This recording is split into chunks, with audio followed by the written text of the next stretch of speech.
let's just go ahead and get started, and we'll run through everything we need to get through and call it a day. So make sure if you have questions, just let me know. Today, we're going to do this little section or this little lesson on interpreting words and ideas. And so there's just a few kind of main concepts that we'll talk about. The first one is dealing with chronological order, or things that are sequenced in time. So timelines, things like that, where on one side of the timeline we have things that happened prior to something else, right? And also just thinking about how chronological time, or how things that are organized sequentially, how that impacts cause and effect, right? So the idea of chronological order is pretty straightforward, right? So like here in this example, we've got blasting gel, telephone, cylinder phonograph, cash register, right? And all these other things, these inventions in the 1870s, and they're ordered by which came first, right? 1875, 76, 77, 79. I don't feel like I need to go in too depth into too much detail on that. Okay? If I do, stop me and I'll come back. The other thing is talking about cause and effect, and that's something you hear a lot, but maybe don't think about what that means, right? So cause and effect is simply breaking things down into first looking at what leads to something happening, meaning the cause, right? And secondly, looking at what happens as a result of the thing happening, which would be the effect, right? So cause leads to something happening, effect comes after the thing happens, okay? So I think the best way to kind of break this down is simply going to be to do the practice questions and go through them from there, okay? Let's do this little practice, this little example question here, just because it is a pretty decent practice question, even though there's only two choices and it's pretty straightforward. So and this talks about cause and effect. So the paragraph says, the prices of goods and services are determined by the relationship between supply and demand. In other words, supply, meaning how much of something that there exists, right? Demand, how much that thing is, or how much that product is wanted or not wanted, right? So typically when we talk about price, right, supply, the more of something there is, the cheaper, right? So think about something, pick a product, doesn't matter, right?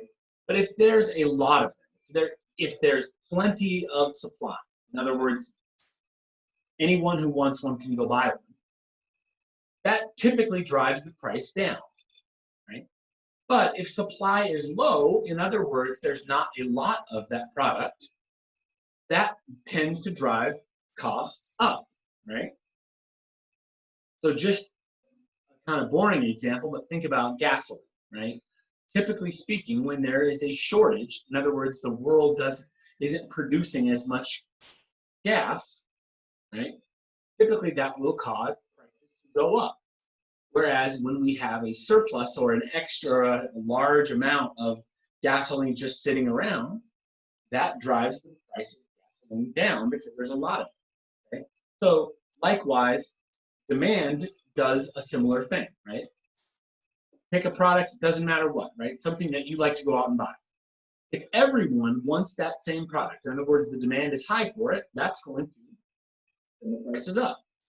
If nobody wants to buy that product, they're going to have to lower their prices in order to sell them off, right? So that's the idea of supply and demand and how it relates to price. So we'll get into that in a different economics lesson, but that's just the basic idea. So the paragraph goes on to say, sorry, I didn't mean to kind of get sidetracked there, but the paragraph goes on to say, when supply exceeds demand, sellers must lower prices to stimulate sales.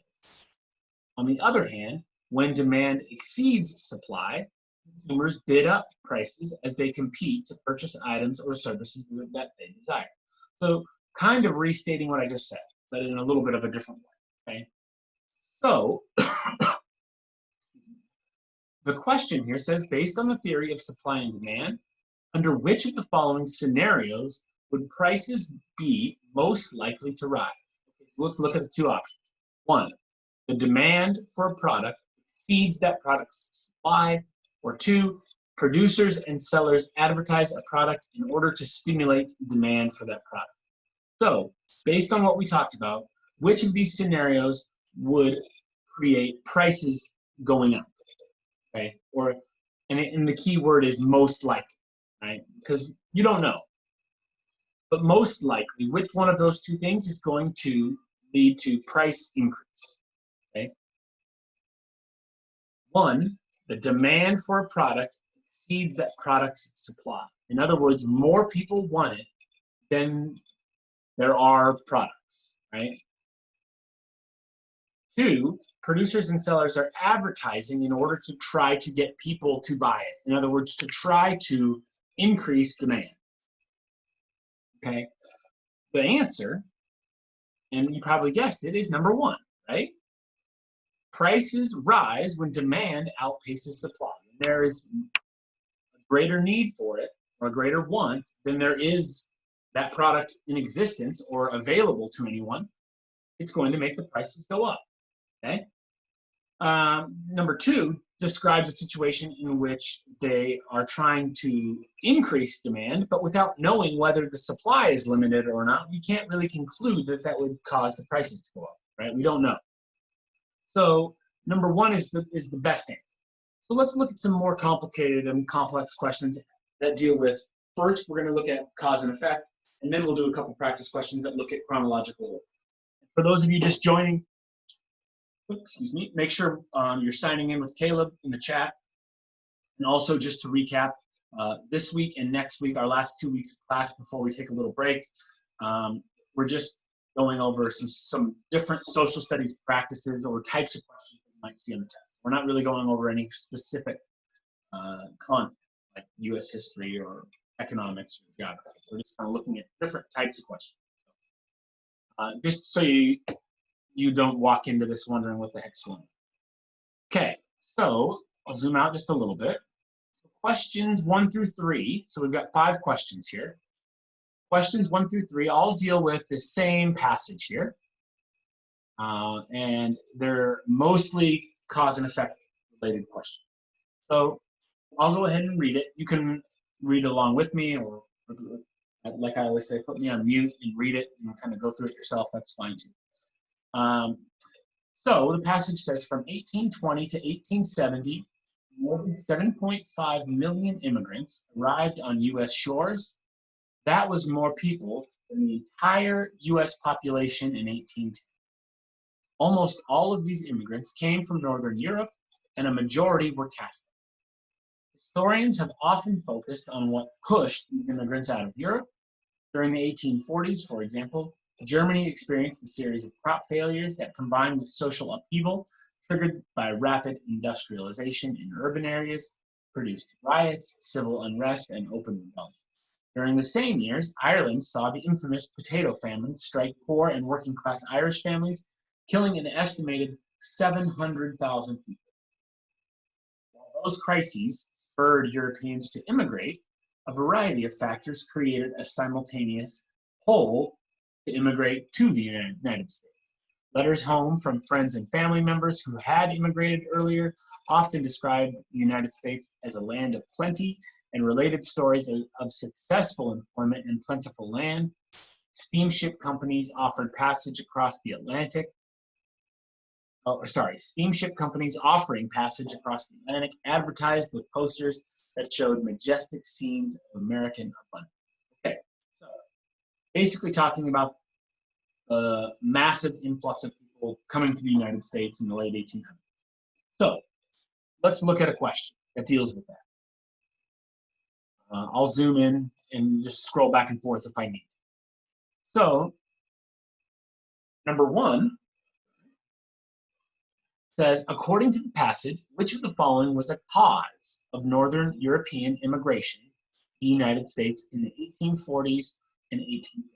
So remember, cause and effect seems simple to differentiate, right? But when you're given a question like this, it's not always as clear, right? Remember, cause is something that happens first. In other words, something that leads to the event discussed. So if we're talking about Northern European immigration to the United States, a cause is something that happened prior to that, leading Europeans to then move to the United States.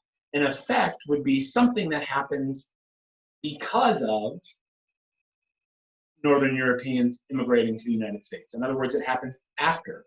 Okay? So keep those straight. So let's look at our 4 options. Americans' desire to double the population of the United States. B, efforts by Northern European governments to reduce the number of people living in poverty.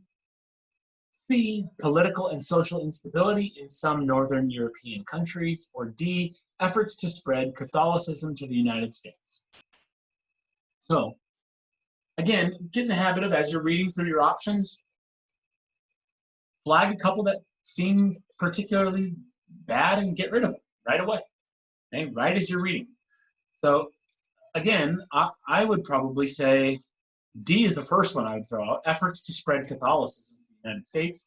There's no mention of, or at least I don't think there was, any mention of, I guess it does say they were almost all Catholic. So I guess my argument there isn't quite right. I was going to say it doesn't even mention Catholicism or religion, but all it says about Catholics and or religion is this sentence here, right?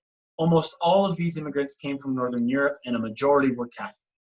It does not say that they were moving to the United States in an effort to spread Catholicism. It just mentions that they happened to mostly be Catholic. Okay, so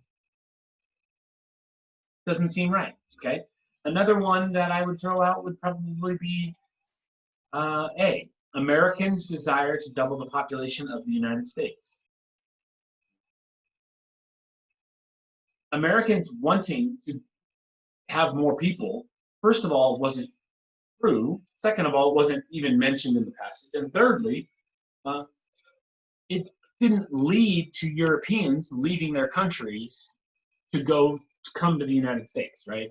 Just because America, even if that was a true statement, if Americans wanted to double the population, that wouldn't necessarily lead to people coming to the United States just because they wanted it, right? Or at least given the information we know from this paragraph. Okay? So if we look at B and we look at C, B, efforts by Northern European governments to reduce the number of people living in poverty. Or C, political and social instability in some Northern European countries. Which one of those led to people leaving their homes and moving to the United States? And the right answer is C, political and social instability in some Northern European countries. It isn't the idea that the countries they're coming from, Germany or Ireland, wanted to reduce the number of people living in poverty, so they told them to leave. That isn't the case, and it doesn't fit with the passage, right? So it talks about crop failures, social upheaval, riots, civil unrest, right? Famines. That all matches closely with C, right? Whether it be political or social instability. Okay, so C is the best answer. Let's look at number 2. So this is an interesting question. Based on the passage, which one of the following was most likely to have been featured on a steamship company poster? In other words, if we're thinking about advertising, okay? If you work for a steamship company in the 1800s, you're trying to promote people coming to America from Europe, it's good for your business, which type of poster are you going to display? A folk art painting depicting the life of the rural poor in the United States. B, a portrait of an American politician from the 1840s.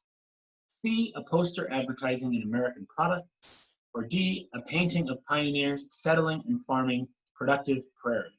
Okay, so for me, this is a clear cut. I can pick two and get rid of it. A, people coming to America don't want to see images of poor people.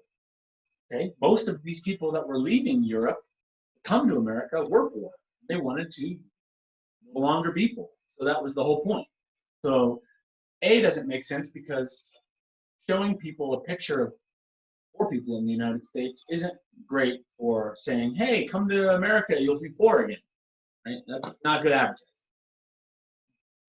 B, similarly, portrait of an American politician. That doesn't, first of all, in the 1840s, politicians weren't necessarily widely known, right?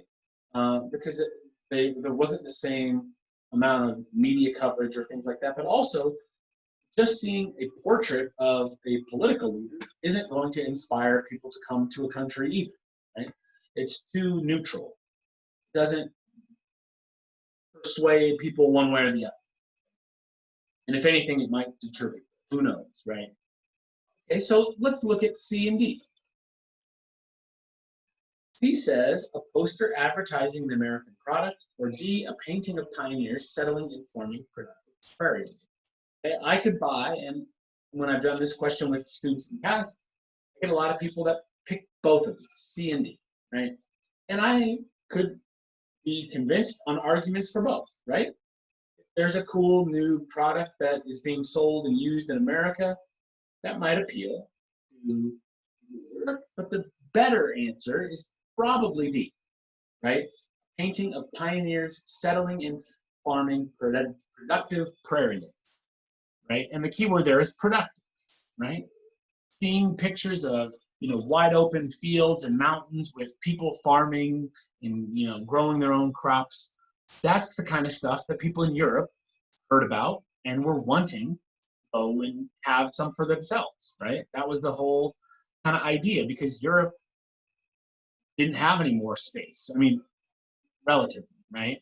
And this new country was wide open for people to come and get whatever land they wanted, right? So that set, even though, again, you could make an argument for C, D is probably the best answer.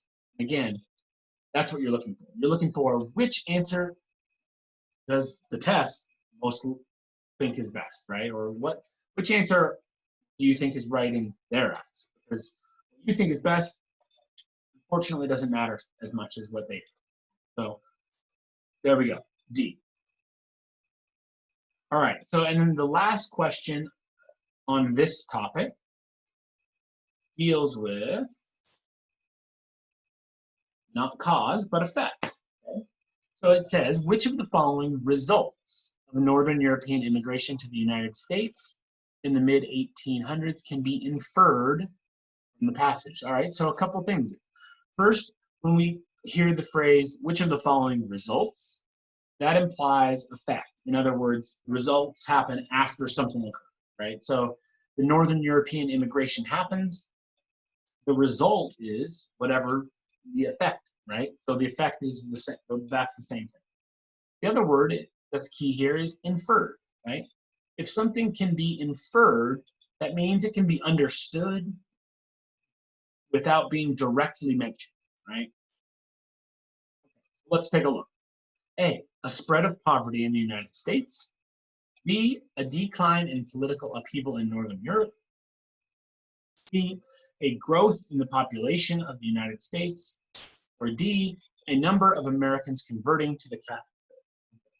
So we're thinking, which of these four things was most likely to happen as a result of all these people coming to America? Okay? So again, don't make assumptions that you can't make based on what you read. So an example would be a spread of poverty in the United States. You don't know, and you can't assume that just because more people were coming over the United States, that meant more people were poor, right? That may have been true, but that's not an inference we can make based on the information, right? So that's too much of a stretch. Same with B, a decline in political upheaval in Northern Europe. Not something we can assume based on what the paragraph tends to tell us, right? It said people left because of political upheaval. But we don't know what happened after they left because the passage is focusing more on how it impacts the United States and not so much how it impacted the countries they left, okay? So let's look at C and D. C says a growth in the population of the United States. D, a number of Americans converting to the Catholic faith, okay? So again, I could field arguments for both, but which one is best? Which one is most likely? D, a number of Americans converting to the Catholic faith could have happened because most of the people coming over were Catholic. We don't know, and we can't assume that that happened. So the only thing, and the best, if you were a betting person, and you were betting on which one of these four things is most likely, the safe bet is with C. If a bunch of people are leaving countries to move to the United States, chances are pretty high that a growth in population is going to occur, right?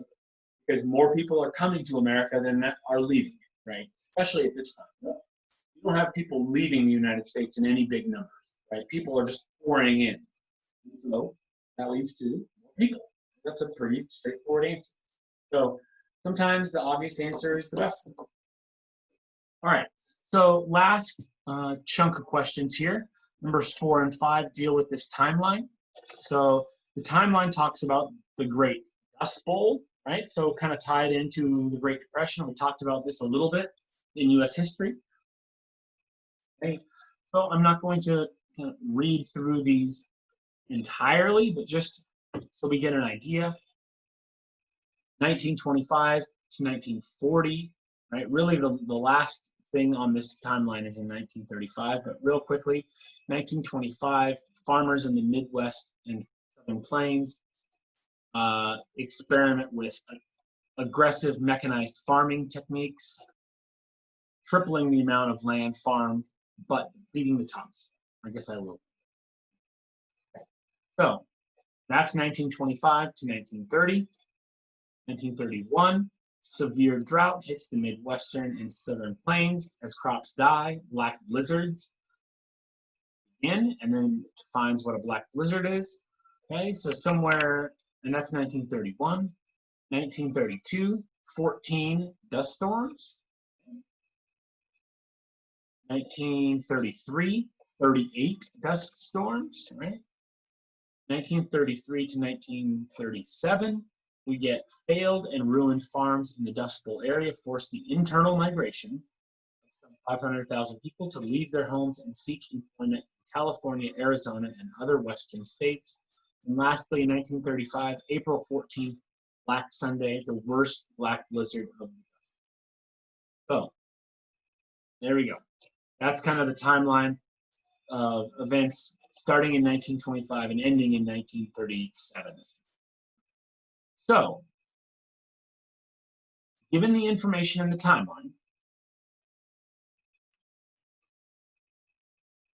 sorry, I'm just, okay, number 4 says, given the information in the timeline, which of the following would be a flawed inference? Okay, so flawed inference is just fancy for, think about what flawed means. Something is flawed, wrong, there's something wrong with it, okay?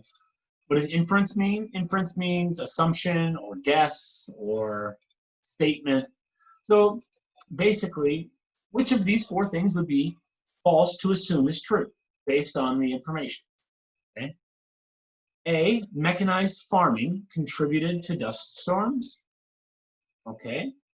So if we think about chronological order and how that impacts cause and effect, it would make sense that mechanized farming contributed to dust storms just by the fact that mechanized farming happens first and dust storms happen after, okay? So it doesn't specifically tell us that this is true, but it would be logical to think that it is because one happens before the other. So therefore, I would say A is not a flawed inference. Does that make sense? So this is kind of a weird question because we're looking for which of these is wrong, as opposed to typically when we do a question like this, we're looking for what is right. So B, internal migration led to overgrazing. So internal migration happens here. Where do we see anything about overgrazing? Overgrazing happens here, right? So 1931, dust storms from overplowed, overgrazed lands begin. Internal migration led to overgrazing. So think about that. If this was to lead to this, that means this would have to happen first. So that means this is our answer. This is the flawed inference that we're looking for. Internal migration happened after. So because it happened after the fact, it couldn't have led to this. That would be ridiculous, right? So we won't even go through the other two. We just stumbled across the right answer. So does that make sense? It does. Okay, and then last question. I want to make sure we end on time here. Which of the following could have been a cause of the Great Dust Bowl? Again, it doesn't say which one of these was. It doesn't state it definitively. It just says which one could have caused the Great Dust Bowl. A, black blizzards. B, internal migration. C, depleted topsoil. D, failed farm.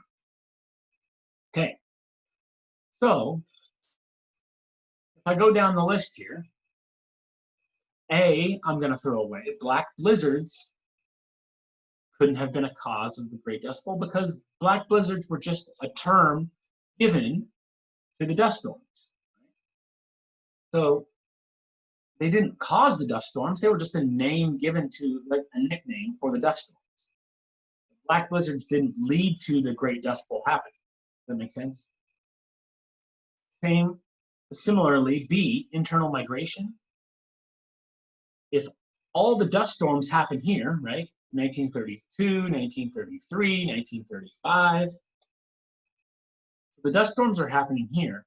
Internal migration doesn't happen until nearly the end of that stretch, where people finally have to leave their homes, right? So internal migration wouldn't make sense that this caused the dust storms, right? Internal migration was an effect of the dust storm, but not a cause. Okay, so throw those two away. C, depleted topsoil. D, failed farms. Which one of those could have been a cause of the Great Dust Bowl? And for similar reasons, failed farms couldn't cause the Great Dust Bowl because when did farms fail? They failed after the Great Dust Bowl happened. So the only answer that makes sense is depleted topsoil. Depleted topsoil is mentioned right here in 1925, and then not until 1931 do we start to see the first signs of dust storms. So it's reasonable to guess that this could have led to the Dust Bowl. There you go. All right, so 11:45 on the dot. We'll go ahead and stop there and just keep running through these different topics for the rest of the week and for next week. That's all I've got. So tune into reading class with Martin and come back for science if you need help with science. And just as a heads up, I'm going to just start telling everybody in all my classes, in science especially because we no longer have brand new material, I will wait 15 minutes, and if there aren't any people in class, then I'm just going to cut the class off and start again tomorrow or the next day. So if for whatever reason you're tuned into science and you come in late and there's nothing going on, then that's why. I just wanted to let everybody know that. Just because up till this point, I've been doing lessons regardless of their students and then posting them to the YouTube channel. But now that all the material is covered, all the material that you would need is up on the YouTube channel, so there's no reason to record the class. So if you do turn into science, or eventually social studies will get to that point, but I've got a lot more material still to go. That won't be an issue with social studies. But in science, if you do tune in and there isn't class, that's why. So I'll wait 15 minutes and then. So anyway, I'll let everyone go. Hopefully you have a good rest of your day. And until then, I will talk to you later.